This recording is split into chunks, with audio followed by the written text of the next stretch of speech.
dalam proses lanjut lagi ke departemen ketiga. Makanya itu nanti yang sedikit agak rumit anunya pencatatannya. Tapi kalau yang berdasarkan pesanan enggak kok, tinggal nyatet jurnal gini-gini aja.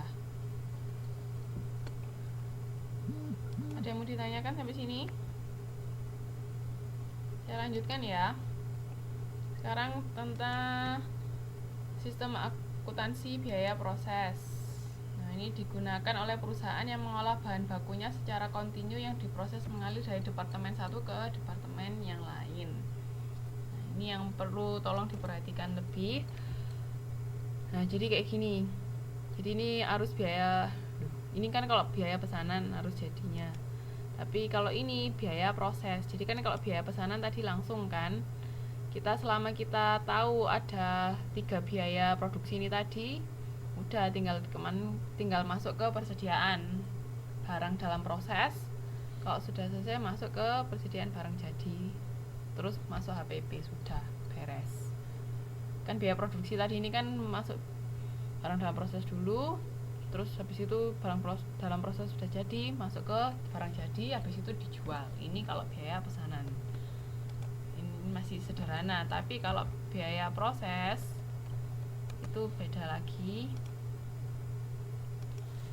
Biaya proses ini tadi 3 biaya produksi masuk ke departemen A, barang dalam proses departemen A, terus masuk lagi ke barang dalam proses departemen B.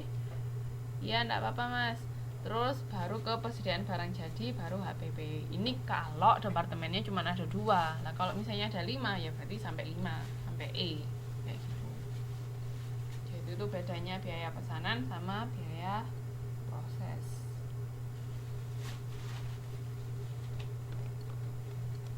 Terus habis itu ini persamaan dari biaya proses dan biaya pesanan itu sama-sama ada unsur biaya produksi itu tadi, ada 3 tadi kan. Terus pengumpulan biaya bahan tenaga kerja dan overhead pabrik juga dikumpulkan jadi biaya produksi, sama ada arus biaya, maksudnya perhitungan biayanya. Nah, perbedaannya jumlah akun barang dalam proses yang digunakan. Kalau di biaya pesanan dia cuma ada 1 aja tadi, habis dari barang dalam proses langsung masuk ke barang jadi. Tapi kalau yang biaya akuntansi biaya proses itu sesuai dengan jumlah tahapan proses produksi yang saya bilang tadi. Kalau di contoh di alur tadi kan cuma 2, tapi andai kata kita punya 5 tahap ya berarti sampai 5. Itu bedanya. Terus dokumen yang digunakan untuk melacak biaya produksi dari pesanan itu dibebankan pada setiap pesanan dan diiktisarkan dalam kartu biaya pesanan. Jadi pembebanan biaya produksi itu masuk ke masing-masing pesanan. Nah, terus kalau untuk biaya proses itu diiktisarkan dalam laporan biaya produksi setiap departemen. Jadi itu bedanya. Kalau pesanan itu dibebankan ke tiap pesanan, tapi kalau proses itu masuk ke tiap departemen.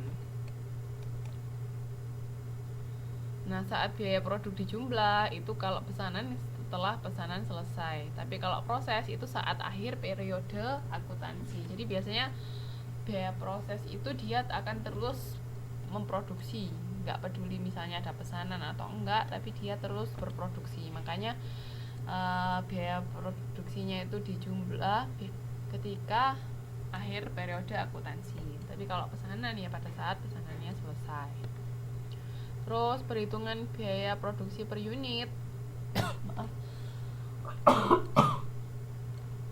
Ini pesanan, kalau untuk akuntansi biaya pesanan itu membagi total biaya produksi yang ada dengan jumlah unit yang dihasilkan. Jadi misalnya satu perusahaan A pesan ke kita mereka memesan 1000 produk dari kita, ya berarti tinggal gampang cara cari total per unitnya, jumlah biaya produksi yang keluar untuk memproduksi 1000 unit tadi berapa, dibagi sama 1000 unit. Jadi tergantung tiap pesanan ya.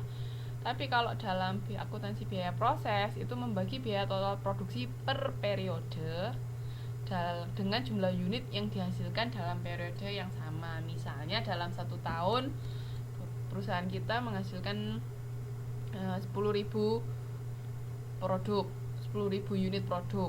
Nah, untuk menghasilkan 10.000 unit produk itu habis biaya berapa? Yaitu tadi, itu berarti total biaya produksi satu periode 1 tahun tadi. Jadi total biaya produksi dibagi 10.000 unit kayak gitu tadi. Paham sampai sini? Ada yang mau ditanyakan?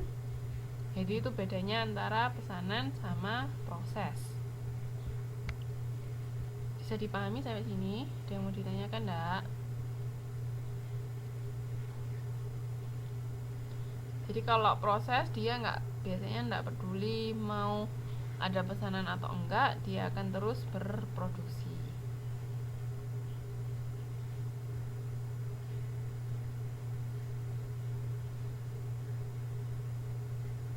Gimana, Mbak, Mas, bisa dipahami?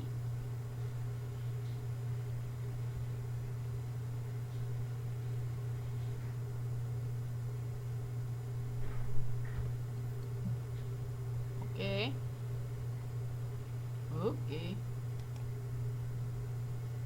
Nah, sekarang coba dibuka modulnya halaman 11.8.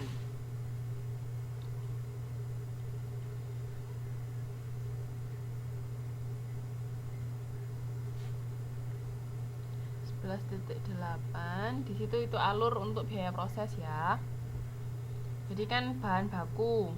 Lihat yang pertama sendiri di atas kiri itu kan bahan, kita beli bahan, terus ketika kita mau memproduksi, lihat ya, ketika kita mau memproduksi dia akan bahan baku langsung ini masuk ke barang dalam proses tenun. Jadi di sini kebetulan ada dua departemen tenun sama departemen penyelesaian. Jadi bahan baku langsung ini tadi dia masuk ke barang dalam proses tenun, maksudnya departemen tenun. Terus bawahnya yang tenaga kerja langsung dia juga masuk ke departemen tenun, barang dalam proses. Nah, habis itu overhead pabrik yang dibebankan. Nah, overhead pabrik yang dibebankan ini dari bawah ini tadi juga.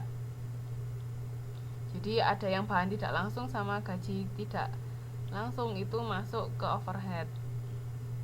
Jadi di sini bahan tidak langsung ini masuk ke overhead, terus masuk ke sini masuk ke barang dalam proses tenun juga. Jadi ini overheadnya pabrik tenun. Sampai situ paham?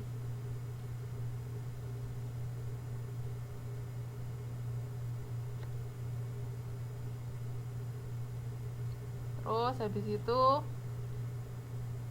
sampai sini paham untuk yang barang dalam proses tenun. Jadi intinya tetap ya, tiap departemen itu kita cari 3 komponen biaya produksi itu tadi, bahan langsung, tenaga kerja langsung, sama overhead pabrik. Pokoknya di luar tenaga kerja langsung sama bahan langsung, contohnya ya bahan-bahan tambahan Mbak, kayak misalnya bukan bahan pokoknya, apa ya, kalau pabrik produksi, sebentar, misalnya produksi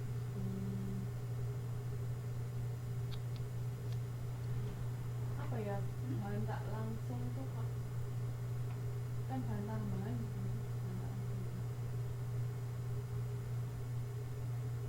kayak sepatu, terus lemnya itu masuk, itu bukannya langsung apa, di luar bahan bakunya pokoknya. Iya pokoknya di luar bahan bakunya Mbak, kayak misalnya produksi apa ya enaknya yang biar jelas.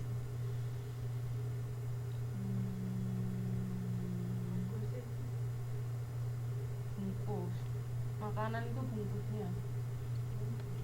Mungkin kalau kita ngolah makanan, bahan bakunya kan bahan dasarnya berarti apa ya, makanan itu tadi. Misalnya kita bikin keripik singkong atau apa, itu berarti kan bahan dasarnya keripik singkong. Terus mungkin ada bahan-bahan lain yang di luar bahan baku itu tadi, yang langsung bahan dasarnya, bukan bahan dasarnya, itu masuk bahan baku tidak langsung.